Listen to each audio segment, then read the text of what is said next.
Sebastian from the Metal Gods Meltdown, and this evening I have the pleasure to be with. Yeah, you're here with the Burgher. I'm the bass player in the band Märvel. It's amazing to chat to you this evening. I absolutely adore the album. Grace Came with Malice. It's brilliant, man. Thanks for having me. It gets released in a couple of days. I will try and get my review up soon. How excited are you? How excited are you about it? Really? I mean, it's the day before the big day, so it's always a little bit of tension, and I mean, excitement, of course. I mean, we've worked with this for feels like a very long time, and I mean, you do moving up to release, you do a lot of things that don't really have to do with, I mean, why you became a part of the scene in the first place. I mean, and that is playing and going out and, I mean, rehearsing, writing songs, playing live. I mean, that's what we really live for. But I mean, up until this point, the last stretch before the release, it's a lot of planning, sitting in meetings. I mean, stuff like that. That is, I mean, it's quite far away from sex, drugs, and rock and roll. So yeah, it's nice to get it out in the open finally. I bet. I mean, I've spoken to quite a lot of bands, what with COVID and everything. Some bands even finished their album in 2019. And of course, the COVID hit. Has that been the same sort of situation with you? Have you had to like wait and wait and wait? Nah, not really. I mean, we started our recording sessions during the pandemic. I mean, we have the benefit of having, since a couple of albums back, we record everything ourselves. We've built ourselves a studio. So, I mean, we produce it ourselves. So that gives us a lot of flexibility. I mean, we didn't have to reschedule studio session hours or anything like that. But then we are a bit spread out geographically. So we had to be a little bit creative. I mean, for my part, I laid a lot of my bass tracks I played in my small apartment remotely. And then we reamped it in the studio. But I mean, the whole pandemic, I mean, it gave us time to really work on the album. And in many ways, for musicians especially, they've sort of said it's done them a favor because it's given them a chance to do that. So yeah, it has its pluses and its negatives, I guess. So the title is Grace Came with Malice. Why did you choose that for the album title?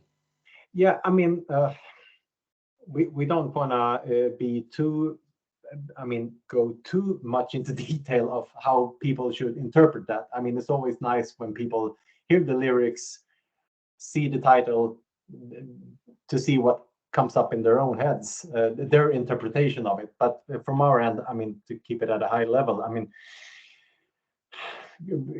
something that was supposed to be a blessing became something quite the opposite. So a grace that came with malice. Cool. Yeah, well, that's cool, dude. And it sticks in your head as well, so it's good. Okay, so which song would you say is your favorite track today and why? Ooh, that's a hard one. I mean, usually the case for me, it usually shifts back and forth a little bit throughout the recording process. You get tired of the songs you're currently working on, and then you do something great with a song that has been kind of a sleeper track that suddenly blooms into this awesome hit all of a sudden. But it's hard. I think Sound of Life Slipping Away is one of my favorites. The fourth single that we released. We had a lot of fun producing that song. It's a bit different from the others. So yeah, I would, if you put a gun to my head, I would say that song. Slasher is my favorite song, definitely. I love the lyrical theme, the way it works. It's brilliant. I absolutely love that song. Fuck's sake. It's been a long day. Okay.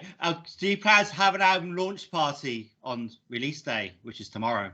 Not on release day. We'll have a release party the 7th of May here in our hometown, Linköping in Sweden. So we'll have a release gig with a couple of other bands. Sweet Teeth and Freedom will open for us, and yeah, we'll have some quiz sessions, and I mean, hopefully good amounts of beer and just having a good time together. So yeah, release parties at in a couple of weekends. That's most important. Lots of beer. That's got to be done. Yeah, yeah, and of course, I mean, we will perform and do play a couple of songs from the new album and some old classics. But I think the main, I mean, what's most important for us is to have just a good night, and we have a lot of friends and I mean fans that it's coming up to visit and going to the show. So I mean, it's gonna be awesome, an awesome evening. What are your plans tour-wise? Are you planning to get out and about around Europe and even maybe get across the water to England, UK?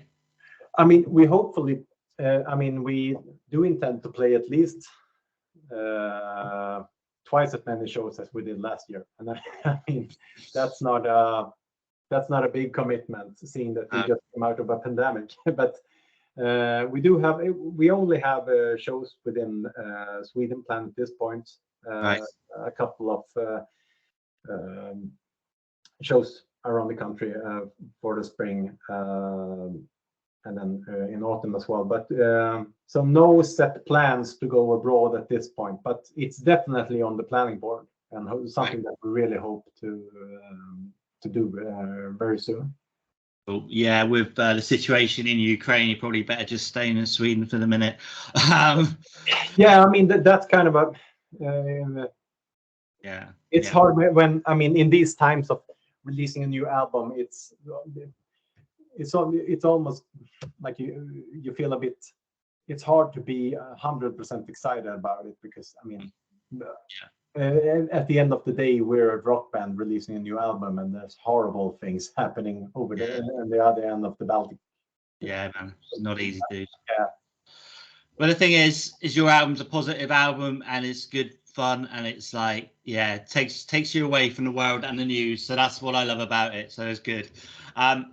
You are one of the longest running Scandinavian bands.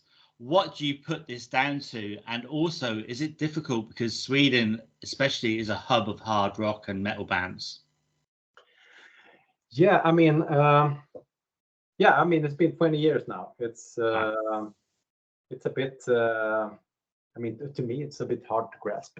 It doesn't feel like 20 years. And I mean, in my case, I joined the band in 2011, so I wasn't with them from day. I wasn't a part of the band from day one. But I think that, I mean,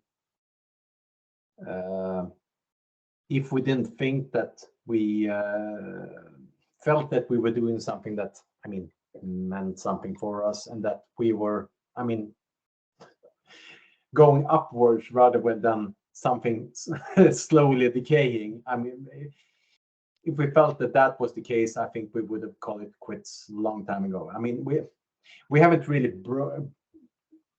break out big in any sense, but I still feel that, I mean, for every year that passes, I feel that we get a little bit better and things tick upwards. And yeah, I mean, we have fun together. We get along. We don't make that much money, so that becomes an issue between the three of us. So yeah, it's not hard to fight about. So no, definitely not.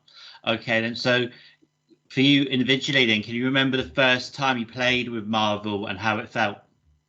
Oh yeah, I definitely can. I wrote a little. Now that we celebrate 20 years as a band, we have dug deep into the memorabilia drawers and gone through, I mean, everything that's happened the past 20 years, and we have an ongoing campaign on social networks, putting out reminders of things that has been. And I think it was 2 months ago, I wrote a little piece on my first time on stage with Märvel. We played on a festival up in Sundsvall, and well, people would say north, but I guess it's the middle of Sweden, really. it was. I mean, I think the biggest shock to me was to how. I mean, the feeling of doing a full live set playing rock music in this latex mask. That was something new to me. That's not your normal look, then? Is that what you're telling me? Like, I don't really get on the bus in the morning looking like this, no, but and certainly not. I mean, doing a sweaty live show in this. So, I lost quite a lot of fluid during that set. You can imagine. Yeah, I mean, the gig itself wasn't something to write home about, really, but I mean, we ended up having an awesome weekend. And it was a great start of my journey with Märvel, at least. Brilliant. Okay, then. So we're going to go back to COVID, I'm sad to say, but if you were stuck in quarantine for a week, which musician, dead or alive, would you have with you? Oh, that's tough. I guess you'll have to make up your mind whether you want to bring someone that you think might be pleasant to sit around chatting with, or someone that would be inspiring sitting around playing music with. Totally, yeah. Those two doesn't really correlate all the time, right? No, not always, no. Oh, that's a tough one. That's hard. Now I can remember his name, but the first bass player that really made me start getting into bass playing. It's so embarrassing I can't remember his name now, but it's the bass player from Rage Against the Machine. All right. Yeah, I can't think who you mean either, but yeah, that's cool. That was the first, I mean, non-mainstream album. Their first self-titled record. That was the first non-mainstream album that I got my hands on. It blew my mind, and the way he played bass on that album has continued to do so through their career. So maybe we would sit down for a week and chat. Brilliant. He seems like a nice guy as well. So maybe I could get both there. Hopefully do. Okay, so what do you feel has been your biggest accomplishment so far with Märvel? I think it's really it's a privilege to be a bass player in a three-piece band, because I kind of have to make up for the absence of a second guitar. So I get to play quite a lot, and I mean, no one in the band has ever stopped me saying, "Okay, that's a bit too much. Take it down a notch. Maybe not do bass chords here." So I have a lot of freedom to do whatever I feel works for a song or an arrangement, and I like to play a lot. So, and this band really gives me the opportunity to do that. So I guess that's something that I've brought into the band. But then again, the previous bass player is a really awesome bass player as well. So I was just happy to be able to carry on his legacy, and of course putting my own flavors into the mix as well. If I was totally new to Märvel, I'm a Märvel virgin, I've never heard of you, which two tracks from the album would you play me to introduce me to the band? Two tracks. I guess that one of them would be The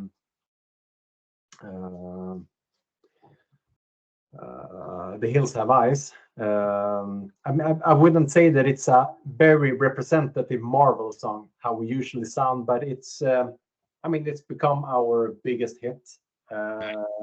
So just for the purpose of being a very popular song, I would throw that in there. And other than that, I think I would go for some of the classics. Maybe I've always been a fan of Willful Non-Participation. It's an older song that I think really represents the kind of earlier era of Märvel. High energy, high tempo, really fun song to play live as well. So maybe that's a good representation of the duality of the band.